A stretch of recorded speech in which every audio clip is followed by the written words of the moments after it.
Now, we could talk a lot about the things that went on at the Super Bowl. We could talk about dual national anthems and the fact that, hey, I'm all for it. I think we should have a national anthem for every intersectional identity at every single sports game. In fact, I think we should have a pre-game show that goes all the way into the game, that's about 3 hours long, and it's filled just with anthems.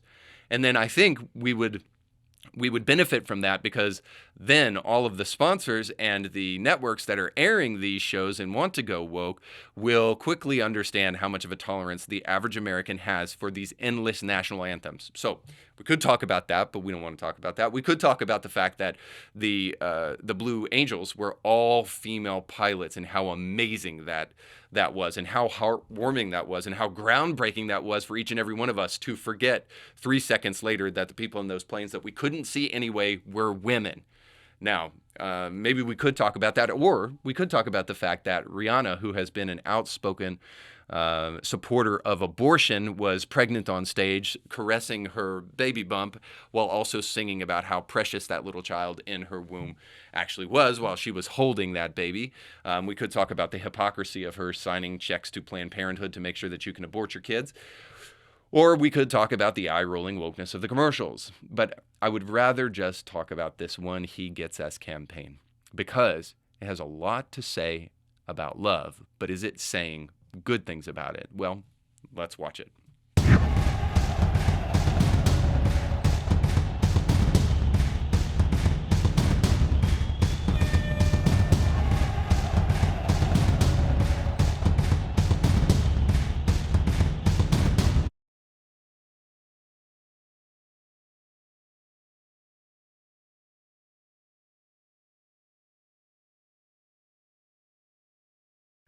All right, so there's that. I mean, what do you say about these clips? One of the things that bothers me about them, by the way, if you haven't seen the show in the past on this, is that it paints the picture of God, Jesus in particular here, as a utilitarian genie, that God will do good for me. That's why He gets us. So I need God to do good for me rather than I need God to make me good. It's a total flipping of what Christianity has always been historically and actually is presently.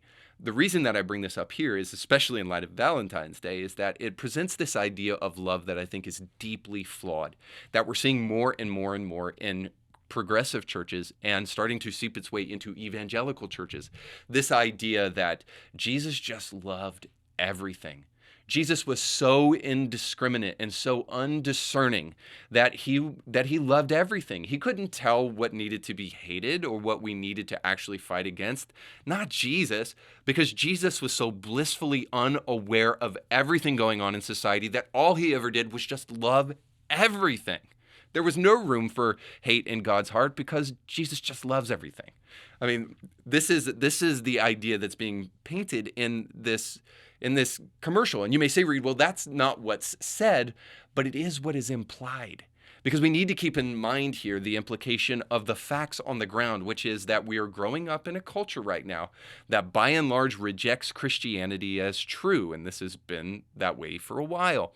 And in light of believing that the things that are written in the Bible about Jesus and that the person of Jesus is actually real and true, we are growing up instead with a Westboro Baptist understanding of Christianity, that all Christians are finger pointers and all Christians do is only hate things and all Christians do are only against things.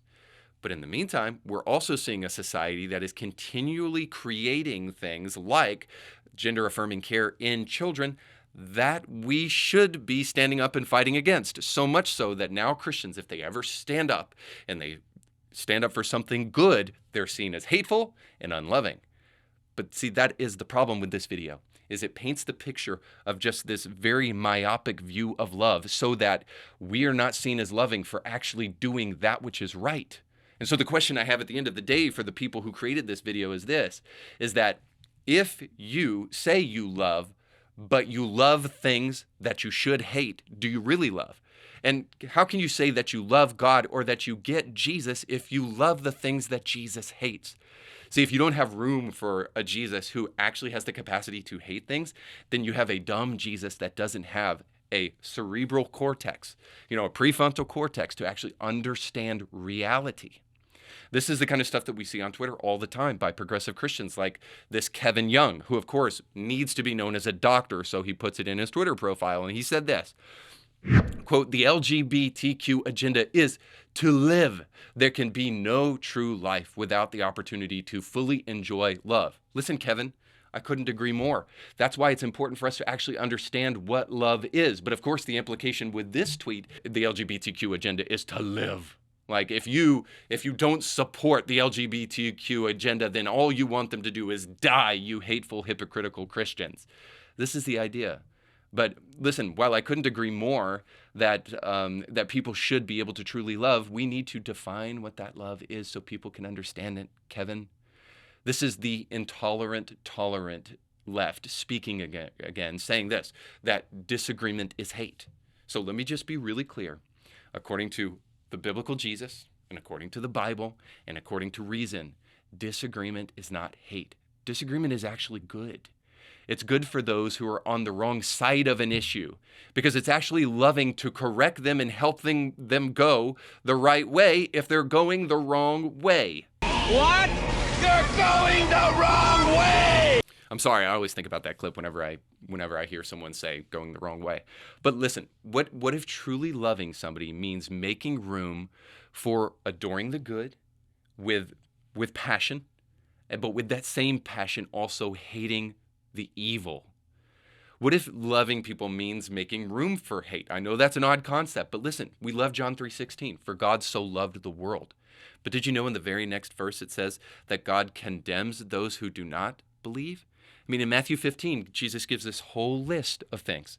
It's not just that Jesus came to hate on religious people like the progressive thinks, because they think if Jesus was here today, the only people he would have mean things to say anything about is the people that go to church. That's their actual impression, that Jesus comes to this earth with evil all around, and the only people he wants to point the finger at is people who go to church on Sunday. That's what Jesus would be after, rather than the fact that Jesus said things that, hey, there are things in your heart that defile you, that sexual immorality, lying, thievery, and slander, and all of these things, and these things are to be condemned. Jesus will help you make sure that you're hating the right thing, in other words. He will rightly help you understand what love is. So if you're going to talk about love and you're going to talk about hate, make sure your love is big enough to account for the ways in which we must stand our ground on the issues that matter most. Because otherwise, not only will we fold like a cheap suit, but you cannot be said to actually be loving people if you're not actually willing to stand up for that which is right. So you just got done watching a small excerpt of a much larger episode. You can find the link to that full episode down below in the description of this video. So you definitely want to check that out, because if you like that clip, you'll like the much larger episode. And while you're at it, don't forget to like, share, and subscribe, and click that little bell to be notified when great new episodes of Indie Thinker come your way. Thanks for watching.